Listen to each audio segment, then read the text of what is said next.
This is Full Court Press with Sean Spicer. Sean Spicer will be getting a new position. A decorated veteran, a political strategist, and he knows Washington inside and out. Just like Sean Spicer. The Spicer era. Sean Spicer. The Full Court Press is on the air. Now, here's Sean Spicer. Well, good Sunday morning to you. Great to be with you. This is Sean Spicer. This is Full Court Press. Excited to be with you. What a week. It's never slow, is it, with Trump weeks? I always feel like Biden weeks, fall asleep, weekend would come. That was just like nap time. With Trump, you don't even get the weekend off, ever. I mean, I joke, by the way, it was funny. Many of you know a friend of mine, Sebastian Gorka. He's back serving. And several months ago, we were having this conversation. And Seb said to me, it was funny, Sean. Well, I'll try, Sean, blah, blah, booming voice that he has. We're talking about, he had been meeting with this group and he said something to the effect of, that they were saying so much happens. Maybe you guys could slow down a little, because so much news doesn't have time to breathe before the next announcement. And I said to Seb, when he tried that once, they said that he was dead. You remember that, the 3-day weekend, and Trump kind of kept it quiet.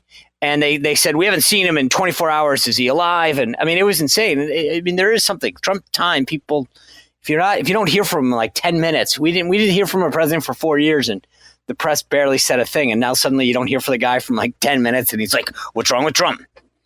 Anyway, I want to start off on a very positive note, talking a lot about the SAVE Act. And I don't think people in the media fully get why this is important. There are issues that are important to the cause. The Save America Act is one of those. If you go out and fight to elect people, put up yard signs, make the phone calls, do the stuff, and then they don't even try, it's like, why bother? And the Save America Act is simple. It's about not just this election, it's about the future of our country, making sure that American citizens are the ones choosing elected officials, full stop. It's about making sure that you are a citizen in terms of showing your birth certificate at some point, and that you have photo ID. You are who you say you are. This is a no-brainer in every regard.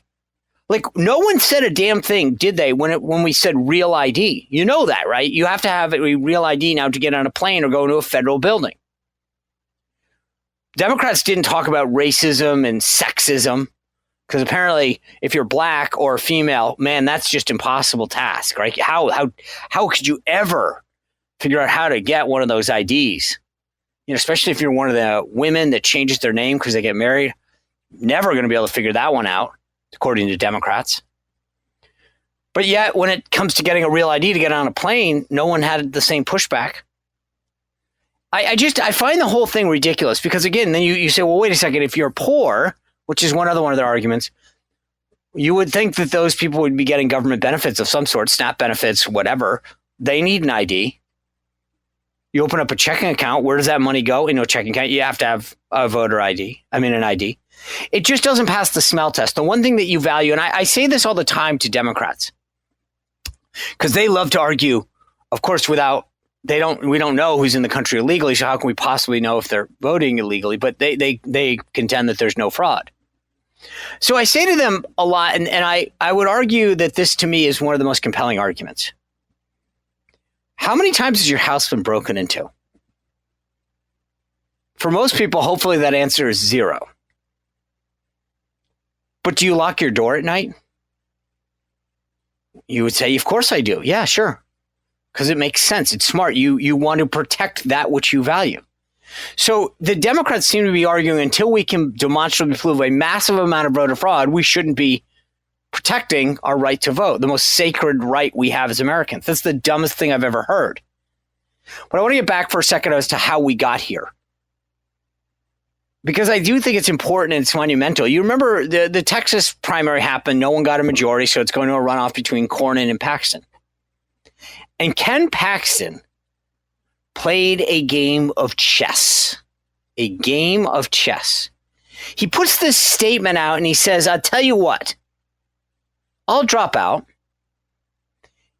if they vote on the Save America Act. And if it passes it, because you know what, if John Cornyn will do this, and he forced everybody's hand. And suddenly it became an issue. And Cornyn wrote an op-ed and said, I'm all in. Okay. Now, I've been doing the math, guys. Okay.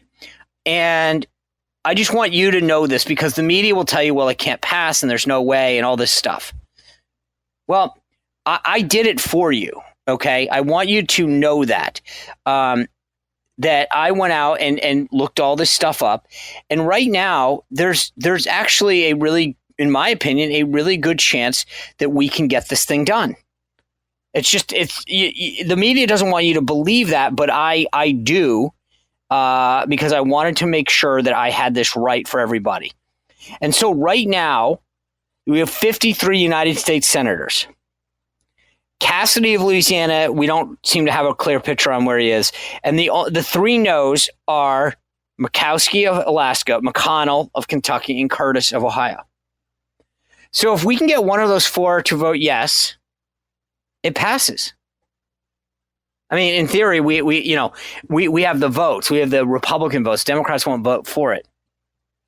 Still need to figure out. But this talking filibuster is when we are going to prove who's with us and who's not.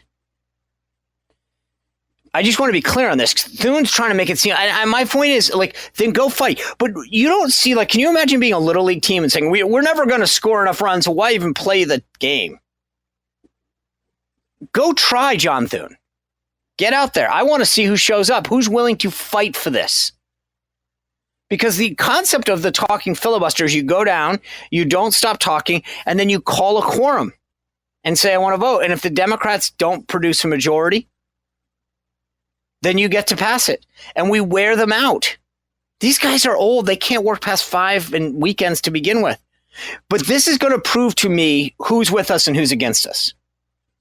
All right, we've got a great show coming your way, by the way. Trisha McLaughlin, who is the Department of Homeland Security spokesperson. And you know there's this whole controversy right now. She is about to join us. And then Julian Epstein is a big Democrat, but I think he's reasonable on issues like the SAVE Act. And so we've got a big show. The allegations about this $220 million contract that Kristi Noem signed off are massive. And Trisha McLaughlin is going to come on the show in just a few minutes and explain to this. But before I bring Trisha into the show, and I'm telling you, guys, you're not going to hear this conversation anywhere else. Right now, today, you are going to hear a side to this story about this $220 million that no one else is bringing to you. I'm just telling you now, heads up. This is the beauty of having the relationships that I do. And you're going to hear about it. All right. Before I get to that, though, I got to tell you, it was a bad week for the media. A bad week, particularly for CNN. So the first thing is the guys who threw that IED at a group of protesters that were outside of Gracie Mansion in New York. CNN just starts talking about them being they're two Pennsylvania teenagers who crossed into New York. Oh, you know, those pesky kids, like it's a Scooby-Doo episode. These kids are 18 and 19. They are legal adults. And they try to kill a ton of people. I mean, I'm just being clear what is going on here. I want to play for you, though, like this first clip from Abby Phillip, who then took it to a whole nother level. So take a listen to what she had to say. Two Republicans say Muslims don't belong here after an attempted terror attack against New York's mayor, Zoran Mamdani, and the House Speaker, Mike Johnson, says nothing really to condemn those comments. Another special guest is going to be with us at the table when we come. Okay, so she says this attack was about going after Zoran Mamdani. Really?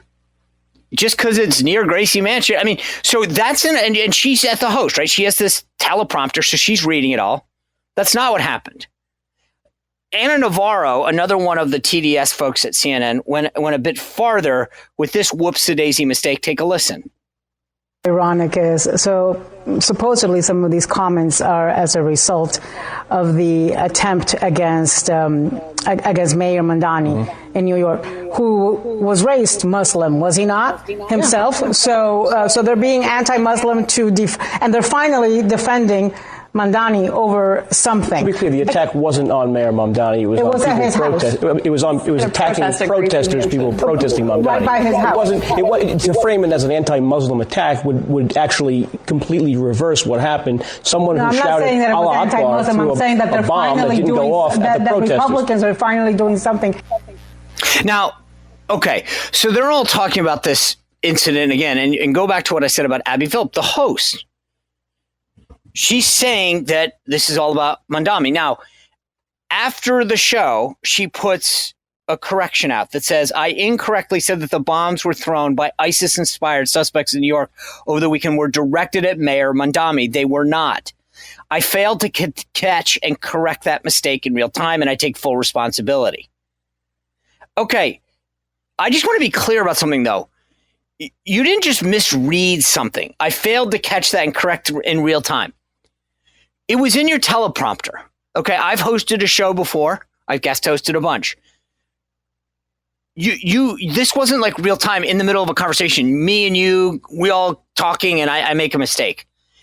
This was researched and put in there for a reason. They wanted to make Mamdani sympathetic, that he was the subject of this attack. Just simply not true. For the organization that loved to put out a commercial about a banana not calling itself an apple or whatever the heck it was, this is just simply not true.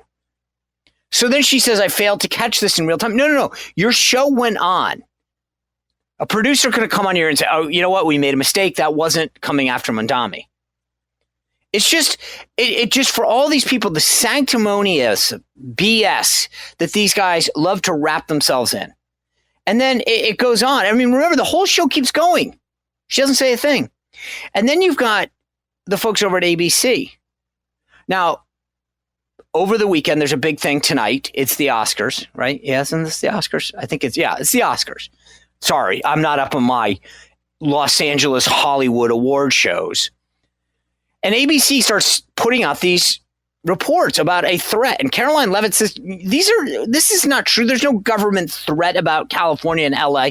But of course, what they're really trying to do at ABC is to get everyone riled up, all the leftists, about Trump's war. It's doing all this stuff.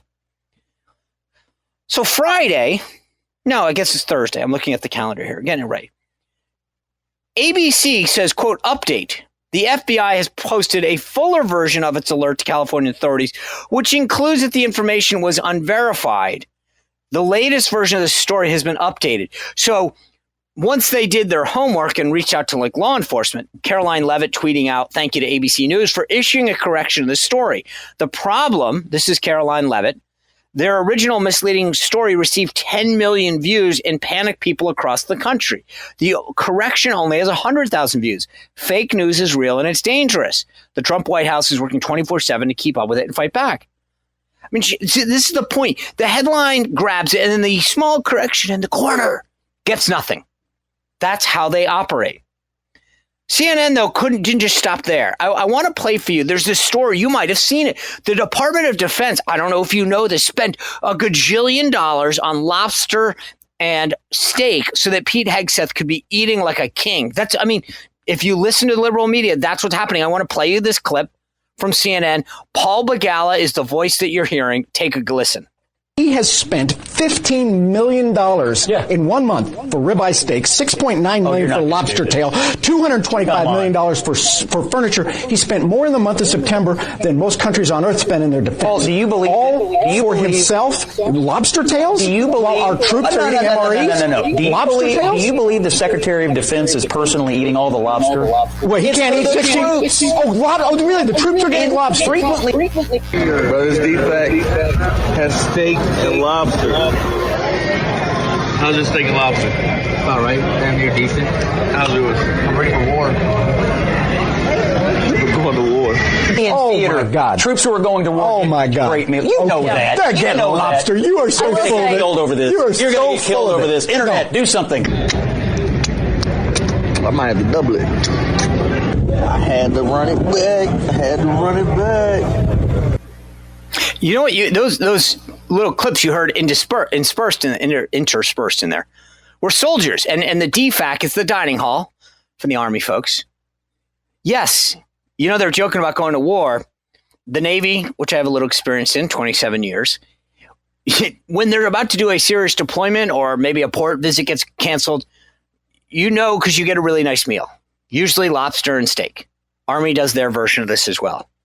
For Paul Begala, who's never served, to sort of spout off, oh, you got to be kidding me, it's for the troops. Yeah, dummy, it's for the troops. The problem that I have is it's like Caroline's point about the ABC story. It's simply not true. Paul Begala owes Secretary Hegseth an apology. He didn't buy this for him. This is what is given to, that's why that guy was saying, we're going to war, because it's a tell. Like I said, on a Navy ship, when you get it, it's usually like bad news is coming. We're extending the deployment. We're not going to make that port visit. But I'm just telling you, like, the ignorance of people on CNN in particular this week was epic. And I hope whoever buys this makes a big change. It's just, the problem is, like Caroline noted, the initial statement goes viral, gets a ton of clips. The correction never. I don't think Paul Begala has even made up for that. And it's sad because no one on that panel, and I love Scott Jennings, but none of them have served in the military, so they have no context. It's just simply not true. All right, as I mentioned, we've got a great show coming your way. Next up, former Assistant Secretary of Homeland Security, Trisha McLaughlin, is going to break down this controversy about the $220 million that Kristi Noem spent on ads with herself in it. Trisha getting wrapped up in the controversy. She'll give us her take when we come back. And then later in the show, Julian Epstein. Julian is a top Democratic operative. But I'm telling you, I've talked to him about the SAVE Act before. He's not one of these bomb throwers. He's got real rhetoric. You are listening to Full Court Press with Sean Spicer. I'm so excited to be here. By the way, follow me online, Sean Spicer on Twitter or X, Sean M. Spicer on YouTube. I do a daily show every night at 6 that I love for you to spend your weekdays with me. You're listening to Full Court Press, Sean Spicer, WABC. We'll be right back with Trisha McLaughlin. This is Full Court Press with Sean Spicer on 77 WABC.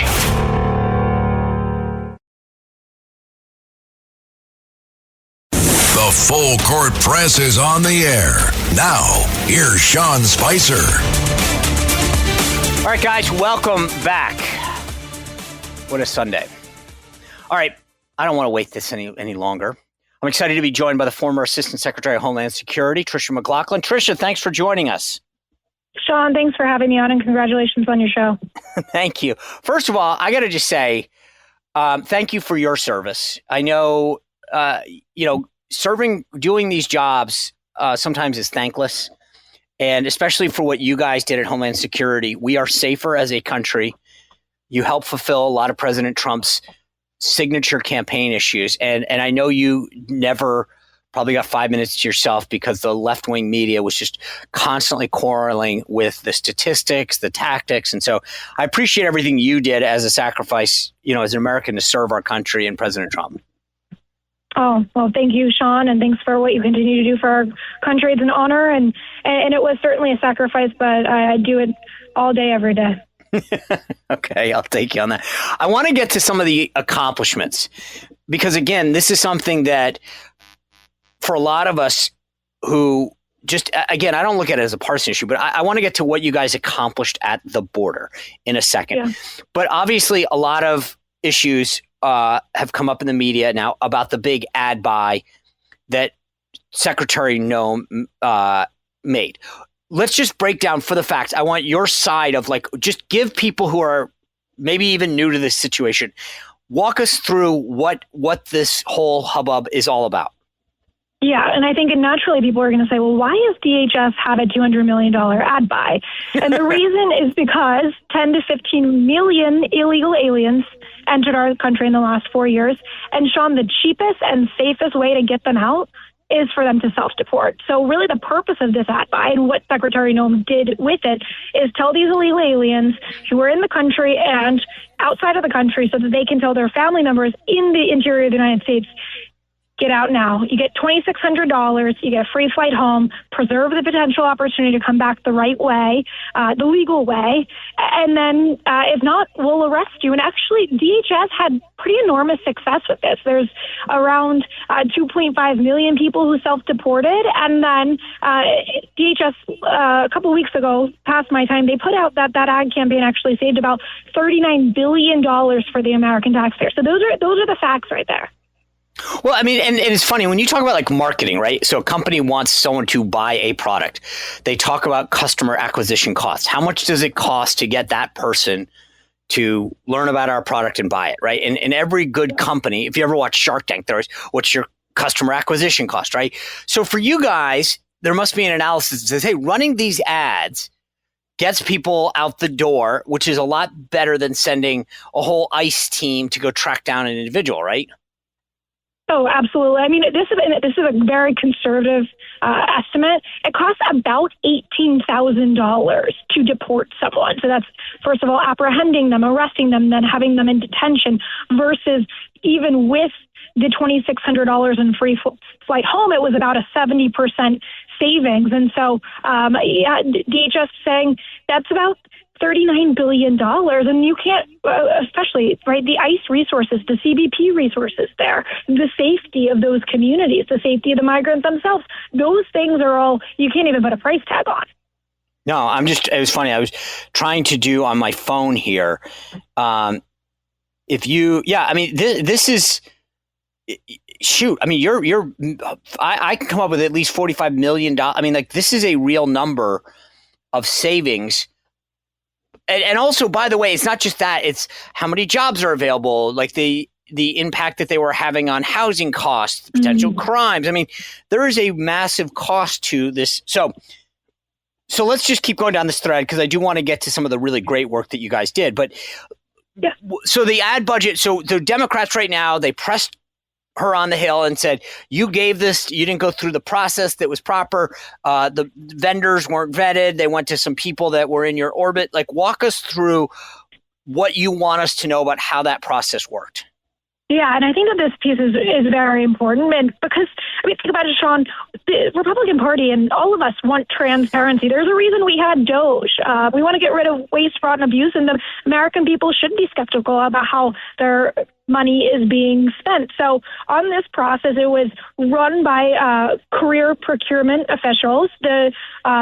My office of Public Affairs, was the program office, and DHS selected Safe America, which there's been a lot of scrutiny about because Democrats have said that this was a company that was started 11 days before. But the reality, it was actually run by Patrick McCarthy and Mike McElwain, who are storied, prolific ad creators and ad buyers, and they've had a lot of success in this industry. They did the domestic portion of this, and then the international piece was done by people who think Jay Cottenton, also real professional in this space. They were vetted by career officials and selected. And then there is this piece, of course, that we've seen a lot of internet buzz and some on the left about my husband's involvement. My husband never had a DHS contract. He was actually Safe America.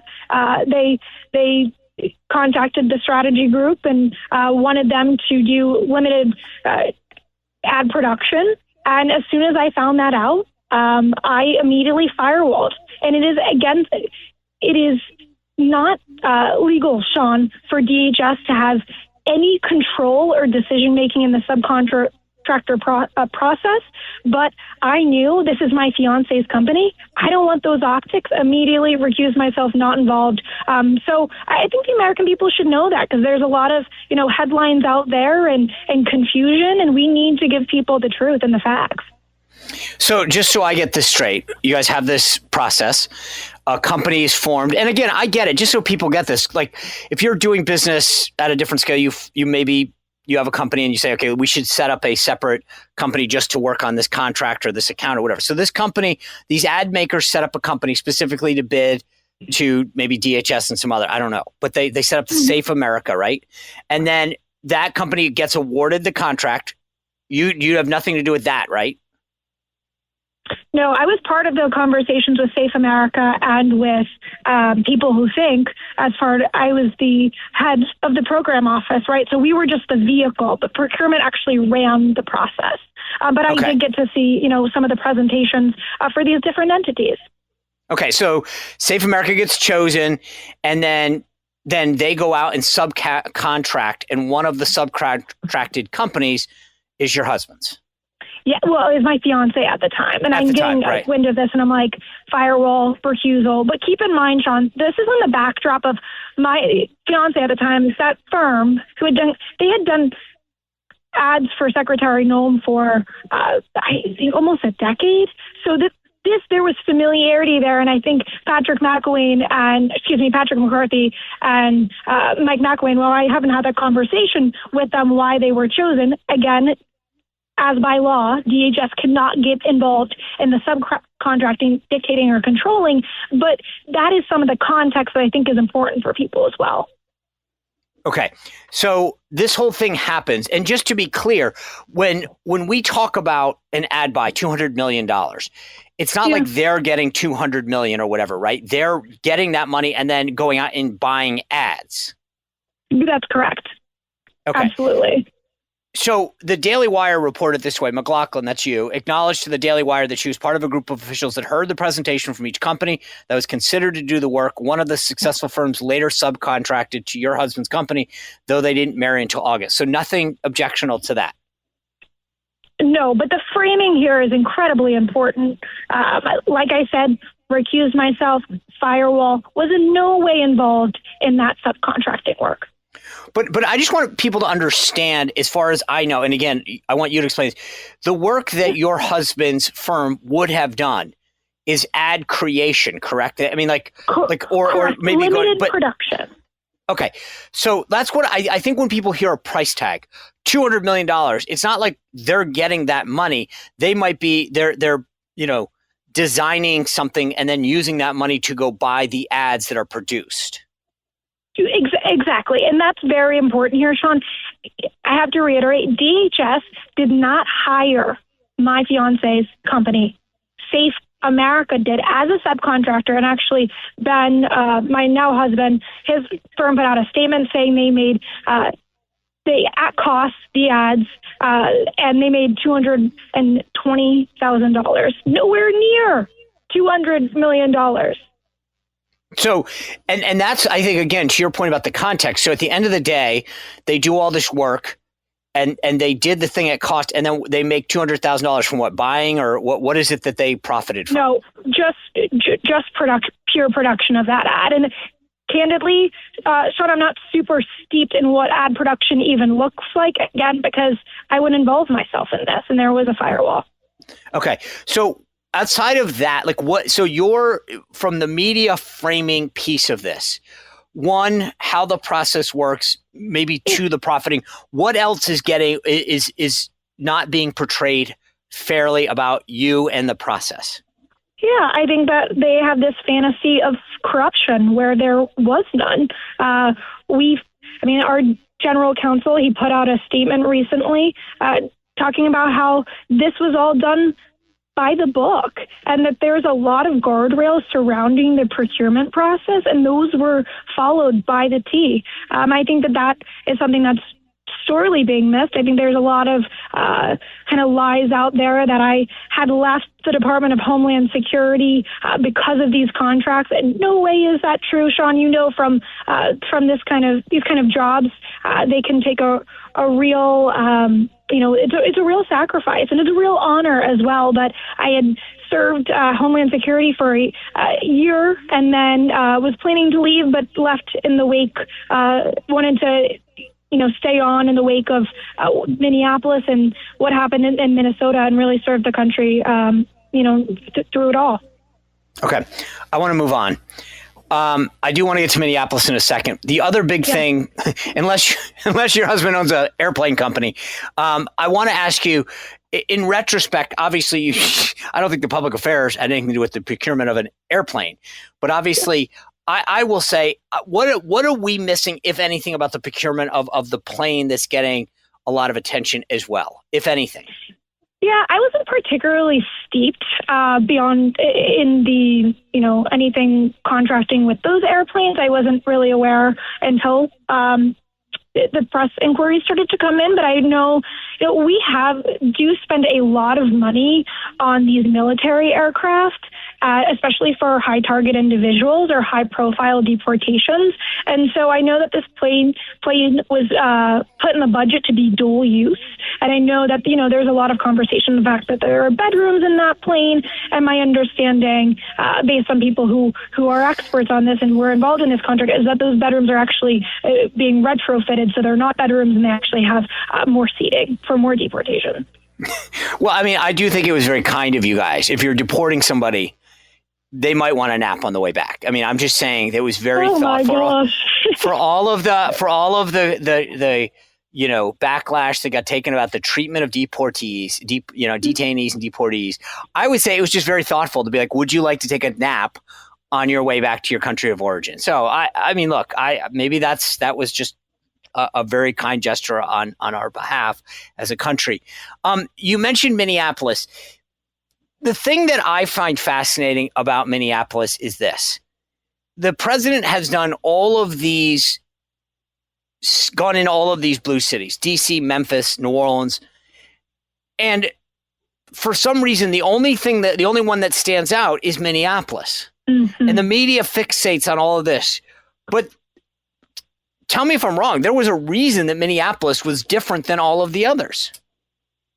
Yeah, I think Minneapolis was different than a lot of the others as well. And I mean, I think part of that is the leadership in Minneapolis, their refusal to give our law enforcement any backup when it came to the fact that they were being assaulted, that vehicles were being rammed against them. I mean, these are tactics we saw out of Chicago. These are tactics we saw out of Los Angeles. But the least amount of cooperation our law enforcement saw was in Minneapolis itself. I think that, the leadership there, Walls, Fry, they turned up the temperature quite a bit. And you also have to keep in mind, Sean, this is all in the backdrop of massive amount of fraud that was going on. So Walls, right, of course, he said he wasn't going to seek re-election after this. The political tensions were already high there. But I also think that the agitators on the ground in Minneapolis had learned from the lessons of Chicago and from Los Angeles and these other at-large operations, and they kind of learned how to provoke law enforcement, take a video, clip it, and make it go viral. And then we were really chasing the news cycle at that point, and we were starting to lose that public relations battle. So that kind of goes into your wheelhouse right now, because I agree with you. I mean, the funny part is you guys, and this is the sort of the shame of where Kristi Noem is right now, is that while she's dealing with a lot of the ad campaign and the airplane and things like that, you guys were highly successful in this first year of going after President Trump's signature issue and keeping this country safer, making sure that people who were not supposed to be here were out. And I feel like Minneapolis, and this is the left, they knew what they were doing. I mean, you alluded to this, but they really did know what they were doing.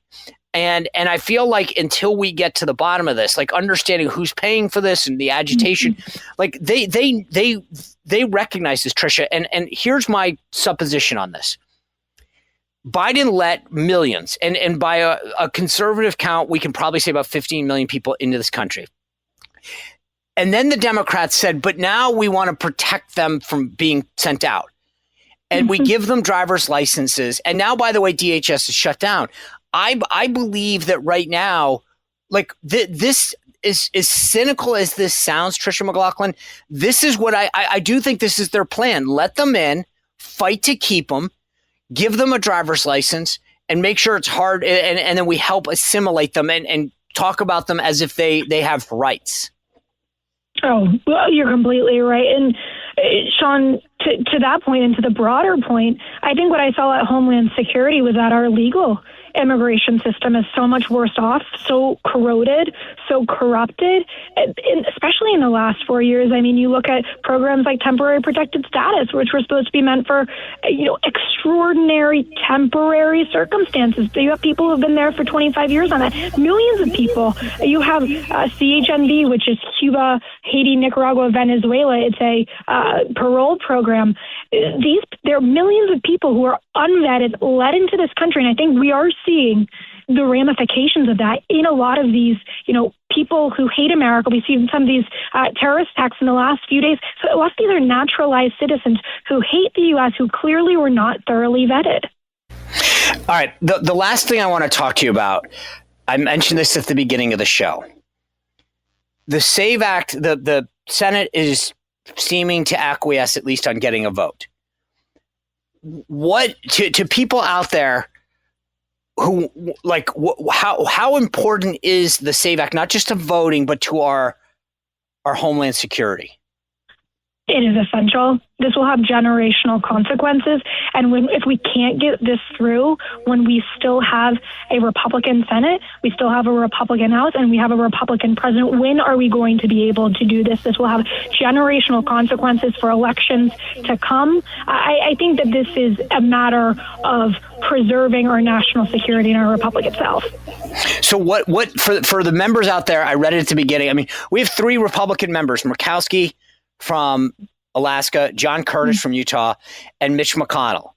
And I think we don't know where Cassidy is on this. What's the message to them? I think this is a legacy issue. I think that the American people, left and right, eventually left, this is really an 80-20 issue, will remember that you decided that your politics, your potential to win an election was more important than preserving our elections and preserving our homeland. And lastly, just real quick, I mentioned this on my show, The Huddle. I do it every morning on my YouTube channel. Like the TSA agents are working every single day right now. The average TSA agent is making 30, or the starting one is making 38 grand, 30 something like that, and then the average one is at 45.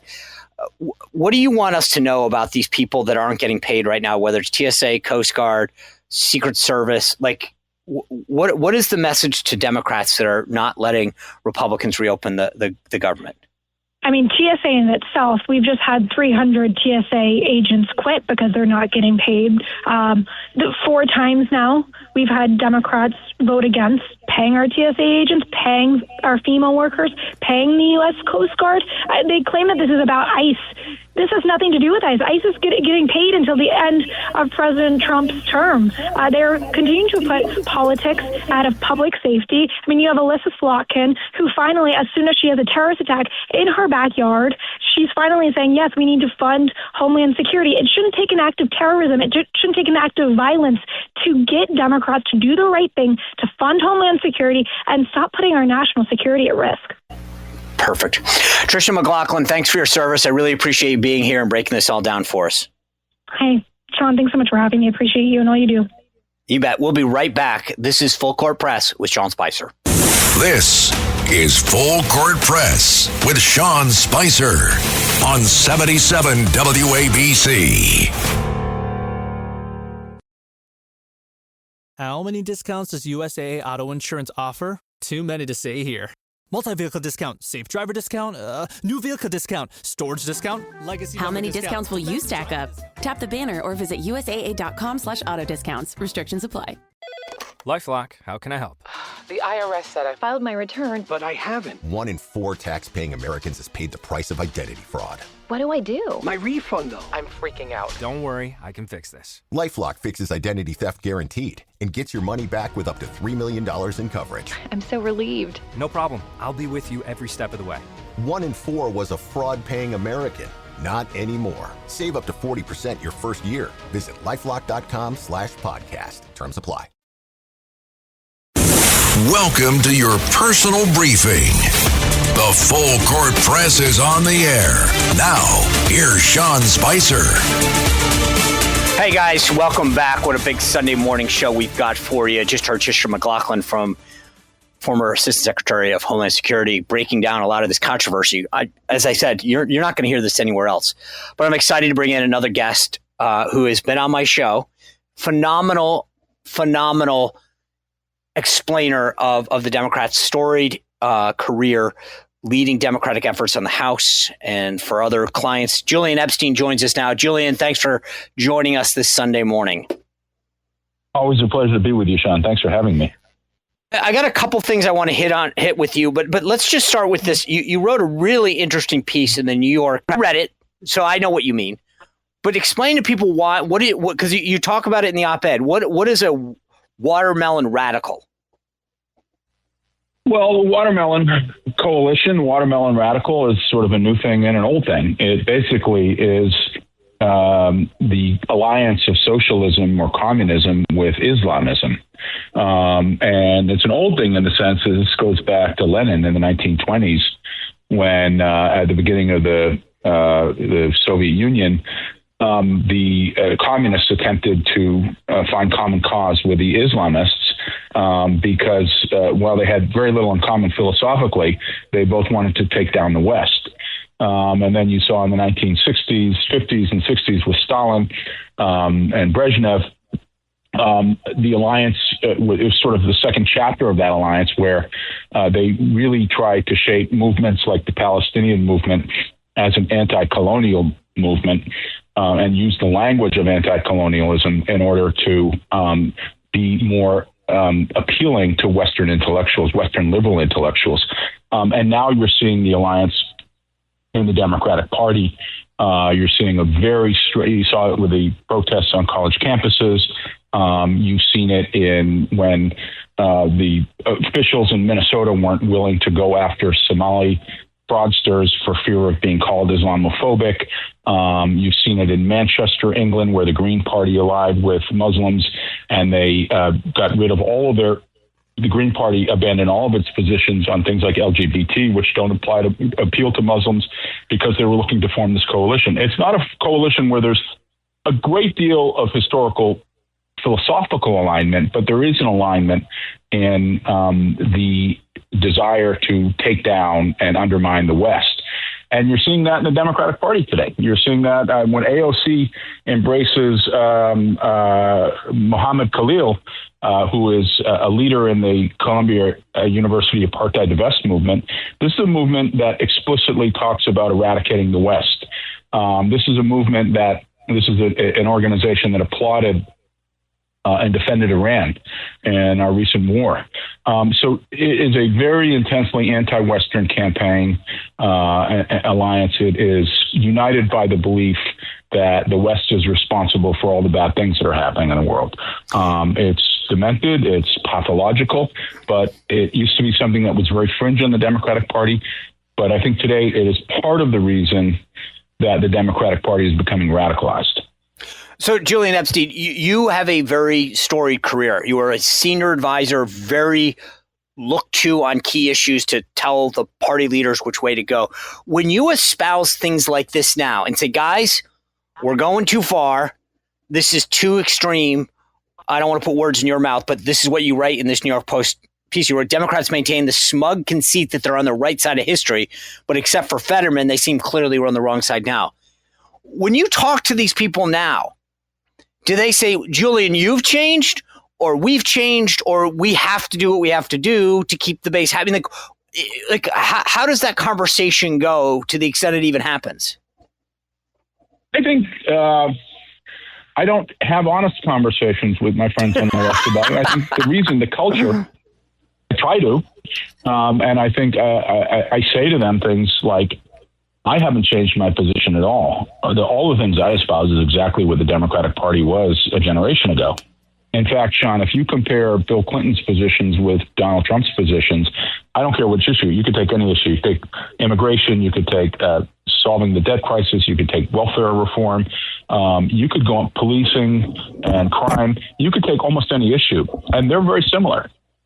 And what has happened is the Democrats have gone very, very far left, which explains the polarization of American politics, while the Republicans have pretty much stayed where they were a generation ago. And I think the Republican Party is today the party of centrism. Say what you will about Donald Trump. The political positions of the Republican Party, for the most part, are what would traditionally be defined as centrism. Now, when you try to have this conversation with Democrats, a lot of them will privately acknowledge the point, but people are scared to stand up. They're scared to be called bad names. What the Democrats have done, and particularly the activist left, is when you disagree with them, they call you a bigot or a racism. That intimidates a lot of people. And a lot of Democratic consultants and politicians really just, more than anything else, they want to hold on to their little place in the sun and the party. They don't want to rock the boat. They don't want to go against the groupthink. This is what led us to think that Joe Biden could run again for a second term. I came out in early 2023 saying this is a disaster. He shouldn't run. And I was, I got all kinds of arrows from the left. And you can see where groupthink took them then. So it's a problem of groupthink not wanting to rock the boat, and the radicals inside the party, the radical activists, having seized a lot of the energy, the fundraising, the campaign apparatus, and social media. And the reward system in social media today is anger and disdain. Yeah. So you don't get anywhere by saying, hey, let's try and work with the other side. Let's try and find common ground. That doesn't work in the vocabulary of social media. What the vocabulary of social media is, the other side is really bad, and we have to denounce them in as strong a term as we can. And the louder voice we have, the more likes we'll get. And so you have multiple dynamics at play.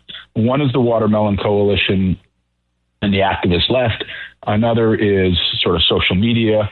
Another is this sort of reflexive opposition to everything Trump, this sort of Trump derangement syndrome, which I think is real. And you can see it playing out in the war in Iran right now. I mean, a generation ago, half of the Democratic Party at least would have supported some kind of undertaking like this because the threat is real. I think it's imminent and it's existential. I think in another year or two, it would be very hard to take some kind of action against Iran because of the ballistic capability that it would have. And so you think when someone yells death to America, maybe you should take them seriously? I mean, I just get a big gun if they're trying to get a big gun. Yeah. No, that to me is such a no-brainer.